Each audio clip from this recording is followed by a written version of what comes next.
नमस्कार, मैं हूं अनिकेत सिंह और आप देख रहे हैं न्यूज स्पेशल। लोजपा रामविलास के राष्ट्रीय अध्यक्ष सह केंद्रीय मंत्री चिराग पासवान को सोशल मीडिया के माध्यम से जान से मारने की धमकी दी गई है। दरअसल केंद्रीय मंत्री चिराग पासवान को सोशल मीडिया प्लेटफॉर्म इंस्टाग्राम के माध्यम से जान से मारने की धमकी दी गई है। इसको लेकर के पार्टी के मुख्य प्रवक्ता डॉक्टर राजेश भट्ट ने साइबर थाना पटना में एफआईआर दर्ज कराई है। वहीं पार्टी के प्रवक्ता ने कहा कि यह लोकतंत्र के साथ दलित नेतृत्व पर कुठाराघात है।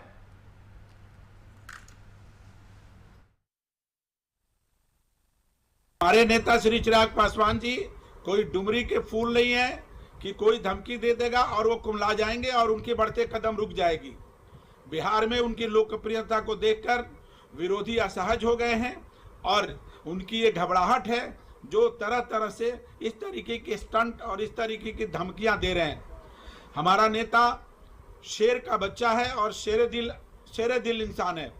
उनकी बढ़ती कदम को और बिहार में जो उनके बिहार फर्स्ट और बिहारी फर्स्ट की जो संकल्प है अब कोई रोक नहीं सकता है। और वो बिहार की जनता के लिए जिस तरीके से जीने मरने की कसम खा चुके हैं, तो बिहार के विकास में दलित महादलित और दबे कुचले लोगों को उत्थान दिलाकर ही छोड़ेंगे, चाहे विरोधी चाहे कितनी भी धमकी दे। साथ ही मैं प्रशासन से भी अनुरोध करता हूं कि इस तरह के धमकी देने वाले को तुरंत जल्द से जल्द कार्रवाई करके पकड़ के और दोषी को अधिक से अधिक सजा दी जाए। हमारे पार्टी के राष्ट्रीय अध्यक्ष केंद्रीय मंत्री आदरणीय श्री चिराग पासवान जी को एक यूट्यूबर पत्रकार के इंस्टाग्राम पर अज्ञात व्यक्ति द्वारा जान से मारने की धमकी दी गई है, जो बेहद दुर्भाग्यपूर्ण है। और ऐसा लगता है कि अभी भी अपराधियों का मनोबल कुछ बढ़ा है। ऐसे घटनाओं को लेकर आज मैं पार्टी के एक सिपाही के नाते अपने नेता के प्रति यहाँ पटना के साइबर थाने में आज मौजूद हूं और यहाँ प्राथमिकी दर्ज कर रहा हूं, ताकि ऐसे घटनाओं में संलिप्त जो भी दोषी हो उसकी अविलंब गिरफ्तारी हो और उस पर कठोर से कठोर कार्रवाई सुनिश्चित हो सके, ताकि ऐसी घटनाओं की पुनरावृत्ति फिर से ना हो। तो चिराग को बुझाने की धमकी दी गई है, वो भी इंस्टाग्राम के माध्यम से। अब इसको लेकर के साइबर थाना में एफआईआर भी दर्ज कराया गया है और इसके पीछे आखिर कौन है और इसके पीछे साजिश क्या है, इसकी जांच की बात कही गई है। और कहा गया है कि जल्द से जल्द कार्रवाई की जाए और कार्रवाई करते हुए जो भी आरोपी है उसे सलाखों के पीछे भेजे जाए। और इसी पर अधिक जानकारी के लिए पटना से हमारे साथ संवाददाता राजीव कमल हमारे साथ लाइव जुड़ चुके हैं। राजीव, चिराग को बुझाने की धमकी दी गई है इंस्टाग्राम के माध्यम से, क्या कुछ जानकारी है? क्योंकि जिस तरीके से सोशल मीडिया में आजकल कोई भी कुछ भी पोस्ट कर देता है, ऐसे में क्या लग रहा है कि बस एक पोस्ट भर है या फिर इसके पीछे कोई साजिश है? देखिए, जो चिराग पासवान जी वो एक पार्टी के अध्यक्ष भी और केंद्रीय मंत्री भी। तो केंद्रीय मंत्री उनको कहा जा रहा है कि सोशल नेटवर्किंग साइट पर धमकी दी गई बम से उड़ाने की।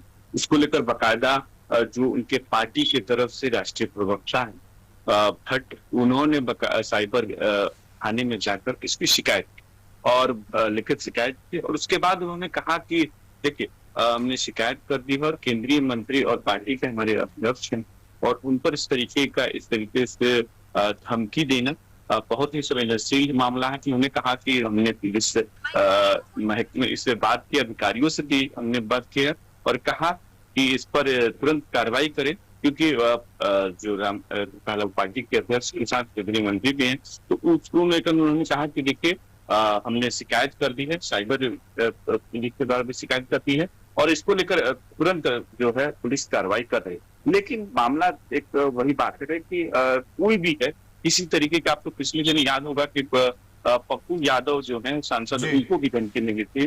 उसके पहले भी एक मंत्री को, आपको याद होगा, बिहार सरकार के मंत्री हैं, श्रम संसाधन मंत्री हैं, उनको भी धमकी मिली थी।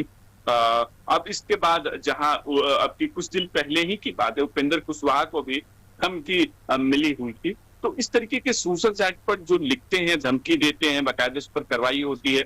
क्योंकि वही चिराग पासवान जहां लोक जनशक्ति पार्टी रामविलास के अध्यक्ष भी हैं और केंद्रीय मंत्री भी हैं, और इस तरीके को लेकर बहुत संवेदनशील हो जाता है मामला, केंद्रीय मंत्री को धमकी देना उसी क्रम में। लेकिन सबसे बड़ा सवाल यही होता है कि बिहार में जिस तरीके से लॉ एंड ऑर्डर की स्थिति हो या पटना राजधानी में जिस तरीके की स्थिति है, अगर जो लॉ एंड ऑर्डर के बिहार में विपक्ष के द्वारा बार बार यह आरोप लगाया जाता है कि जो लॉ एंड ऑर्डर है वो बदतर है, और उसको लेकर देखिए एक छोटा सा उदाहरण ये देने की कोशिश है कि बता दूं कि जहां एक आज पोस्ट किया है चिराग पासवान ने, हमने वो बकायदा उसको भेजा भी है, बिहार अब कितनी हथियारों के भेंट चढ़ेगा समझ से परे है बिहार पुलिस, जिम्मेदारी क्या जिम्मेदारी क्या है, मतलब ये है कि संकेत साफ तौर पर है। आपको याद होगा कि चिराग पासवान के पार्टी के तरफ से अरुण भारती ने कुछ दिन पहले एक बाकायदा सोशल नेटवर्किंग साइट पर और पुलिस पर, ये बिहार पुलिस पर सवाल खड़े किए थे और कहा था कि जो हत्याएं हो रही हैं उसका जिम्मेदार कौन है। अब चिराग पासवान ने बाकायदा आज उसको लेकर एक तरीके से सवाल खड़े किए हैं। तो सवाल जो है अब पार्टी एनडीए के जो घटक दल, अहम घटक दल है, वो भी सवाल खड़े कर रहे हैं कि इस तरीके से घटनाएं अगर बढ़ रही हैं तो उसकी वजह कौन है, जिम्मेदार कौन है। तो अब उसको लेकर भी बिहार में सियासत शुरू हो गई है और विपक्ष के ये आरोप लगा रहा है कि जब केंद्रीय मंत्री को धमकी मिल रही है और बिहार में जिस तरीके से आपराधिक घटनाएं बढ़ रही हैं और घटक दल उन्हीं पार्टी का ये आरोप अब सरकार पर लगा रही है कि किस तरीके से बिहार में क्राइम रेट और जिस तरीके से हत्याएं बढ़ रहे हैं, उस पर अब जवाब सरकार कैसे देगी जब घटक सवाल पूछ रहे हैं। बात वही बात है कि चिराग पासवान को जो धमकी भरा मिला एक तरीके से, जो सोशल नेटवर्क साइट मिला, उसको लेकर बाकायदा उस पर एक तरीके से पुलिस साइबर विभाग में जाकर उसको शिकायत भी की गई है। अब ये सवाल वही उठ रहा है निखिल कि जब घटक दल भी ये सवाल खड़े कर रहे हैं कि बिहार में जिस तरीके से आपराधिक घटनाएं बढ़ रही हैं और जिस तरीके से धमकी भरे हुए मैसेज मिल रहे हैं, धमकी मिल रही है, तो ये एक संजोग नहीं है। सवाल यही है कि क्या क्राइम को लेकर जो है अब जो घटक दल है वो भी सवाल खड़े कर रहे हैं, वो भी ये पूछ रहे हैं कि किस तरीके से बिहार में जो क्राइम बढ़ रहा है उसका जिम्मेदार कौन है। और जिस तरीके से हत्याएं, चाहे अभी आपको याद होगा कि प्रियंका मर्डर को किस तरीके से जो उनके घर के बाहर मारा गया, फिर उसके बाद आपको पिछले दिन याद होगा कि एक दुकानदार को गोली मार दी गई, यही पटना में ही आपको, फिर एक बालू कारोबारी को मार दी गई। तो पटना में इस तरीके से इलाके, जिस तरीके से राजधानी में इस तरीके की घटना हो रही है और बिहार में कितने हत्या की घटना हो रही है, यहाँ तक कि कांग्रेस की तरफ से ये आरोप लगाया जा रहा है कि बिहार या जो एनसीबी की रिपोर्ट है वो बिहार दूसरे नंबर पर है हत्या के मामले में। तो ये सवाल अब घटक दल भी उठा रहे हैं। तो चिराग पासवान को धमकी जरूर, इसको लेकर संवेदनशील मामला है क्योंकि केंद्रीय मंत्री हैं, पार्टी के अध्यक्ष हैं, लेकिन अब ये भी सवाल एक सवाल उठता है कि जब भी इस पर चर्चा की जाती है, विपक्ष लगातार सवाल उठा रहा है, जब भी इस पर चर्चा की जाती है सत्ता पक्ष का यही कहना होता है कि जो भी आरोपी है वो सलाखों के पीछे जा रहे हैं, उनका एनकाउंटर किया जा रहा है। लेकिन जिस तरीके से अभी चिराग पासवान की हम बात कर रहे हैं, कहीं ना कहीं उन्होंने जो सवाल उठाए हैं अपने ही घटक दल पर, जो सरकार में है उन पर ही सवाल उठाए हैं कि आखिर कानून व्यवस्था, क्योंकि कानून व्यवस्था बिल्कुल लचर नजर आ रही है। जिस तरीके से अभी हम चर्चा कर रहे थे कि कांग्रेस की तरफ से भी सवाल उठाया जा रहा है, ऐसे में नहीं लगता कि लगातार सुशासन की बात की जाती है वो कहीं ना कहीं घटती हुई नजर आ रही, जैसे जैसे चुनावी दिन नजदीक आ रहे हैं बिहार में क्राइम रेट और बढ़ता ही जा रहा है। जैसे बिहार में आपराधिक घटनाएं बढ़ी हैं वो छिपने वाली नहीं है। आपको सिवान की ट्रिपल जिस तरीके से मर्डर के, आपको याद होगा कि किस तरीके से नरसंहार, लोग कह रहे कि नरसंहार होने लगा, लेकिन सवाल वही है कि जब उसी समय पटना में भी घटनाएं हुई, बिहार के विभिन्न जगहों पर हत्याएं हो रही हैं, इसको लेकर विपक्ष बार बार सवाल खड़े कर रहा है। एनसीआर जो काला नेशनल क्राइम रिपोर्ट, वो भी बताया जा रहा है कि यूपी के बाद बिहार में सबसे ज्यादा हत्याएं हो रही हैं। और यहां तक कि सरकार का डीजीपी है, उन्होंने भी ये कहा कि हाँ, क्राइम हत्या की जो मामले थोड़े बड़े हैं लेकिन हम लोग कंट्रोल जरूर कर रहे हैं। लेकिन सवाल वही हो रहा है कि अपराधियों में खौफ क्यों नहीं बढ़ रहा है, पुलिस के खौफ अपराधियों में क्यों नहीं बढ़ रहा है कि इस तरीके की घटनाएं को वारदात कैसे दे देते हैं।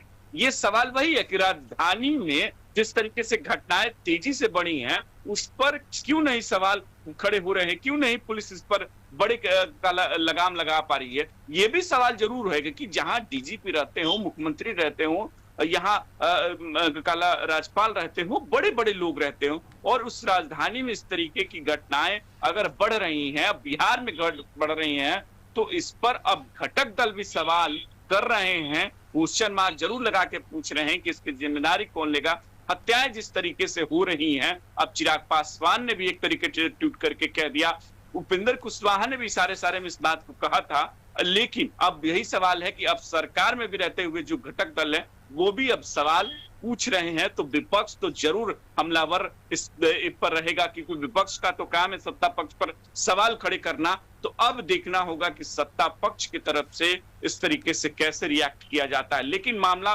फिर वही अनिकेत बताए कि जिस तरीके से घटनाएं बढ़ रही हैं उस पर कहीं ना कहीं सरकार को चिंतन करने की जरूरत है। जी बिल्कुल, सिर्फ चिंतन नहीं, गहन चिंतन करने की जरूरत है, क्योंकि जिस तरीके से लगातार आपराधिक घटनाएं बढ़ रही है, न सिर्फ राजधानी पटना में बल्कि पूरे बिहार में दिन दहाड़े व्यवसायियों को निशाना बनाया जा रहा। आप हमारे साथ जुड़े रहे। अगली खबर की तरफ चलते हैं, वो भी बिहार से। दरअसल एक तरफ जहां पर बिहार में क्राइम रेट बढ़ा हुआ है, वहीं चुनावी साल में नीतीश सरकार जो है सौगातों की बौछार पर बौछार दे रही है। ऐसे में नीतीश सरकार ने चुनावी वर्ष में बिहार वासियों को, आपको बता दें कि लगातार तोहफा दे रही है, और इस बार सरकार ने राज्यवासियों को 100 यूनिट तक फ्री बिजली देने की योजना जल्द लागू करने जा रही है। दरअसल इसको लेकर भी पक्ष विपक्ष में घोषणाओं के साथ एक दूसरे पर निशाना साधने का दौर भी जारी है।